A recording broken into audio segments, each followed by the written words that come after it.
The garden is really as important to me as the house and my study. I often get up early in the morning before breakfast and come out here, putting an old Mac over my nightdress, and walk around and think about what I'm going to do during the day while I'm looking at the plants. And often during the day I come down again and do another walk around the garden.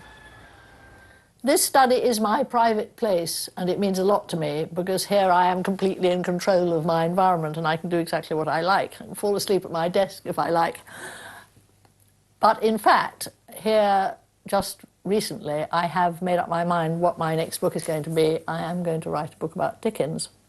And as it happens, I have on my desk already some of the volumes of Dickens's letters, various papers to do with Dickens, and something rather wonderful. Someone has brought me some letters written by Ellen Ternan, who was Dickens's friend in the last 12 years of his life. Here, this is her handwriting. These were letters written after Dickens's death. So here I shall, for the next 4 years, I shall be gradually sinking under the weight of Dickens information, Dickens books, Dickens papers, and following my usual system of filing on the floor.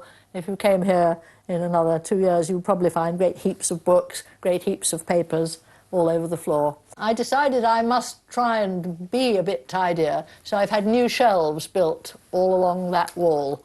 So I've greatly increased my shelf space in here, which means that I can keep things more neatly organised.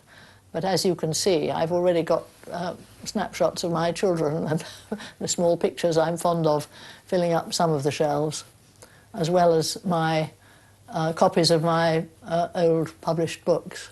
While I'm working, I probably don't think very much about my surroundings at all, because you somehow, I call it sinking down into the mud, you retreat into the world in which you're trying to imagine the life of your subject, and you are there. But then you come up out of the mud, and I find it very agreeable in this study to look out of the window and see my apple trees in the garden. I've got pictures of my children. I've got over there a wonderful watercolour that Michael, my husband, gave me, painted by David Gentleman. It shows the old British Museum reading room where I worked for many years. On the back of the door, I've got a wonderful poster of Urbino, a town I really love, where Michael and I have spent quite a lot of time. I've got my London Library bag, a very important thing in my life. I'm very fond of this mobile, which my youngest daughter Emily gave me, and it makes such a nice noise that I enjoy it, and it always makes me think of Emily.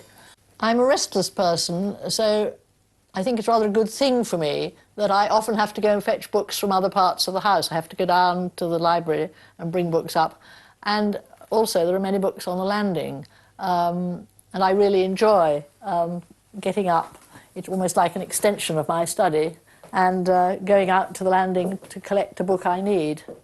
Someone asked me what I would take out of my study if the house were on fire, one thing only. And I thought about it, and I thought in the end, there's nothing one could take. I've reached the age where I know you can't take things with you, objects. You just have to walk out of the study with what's inside your head and start again from that.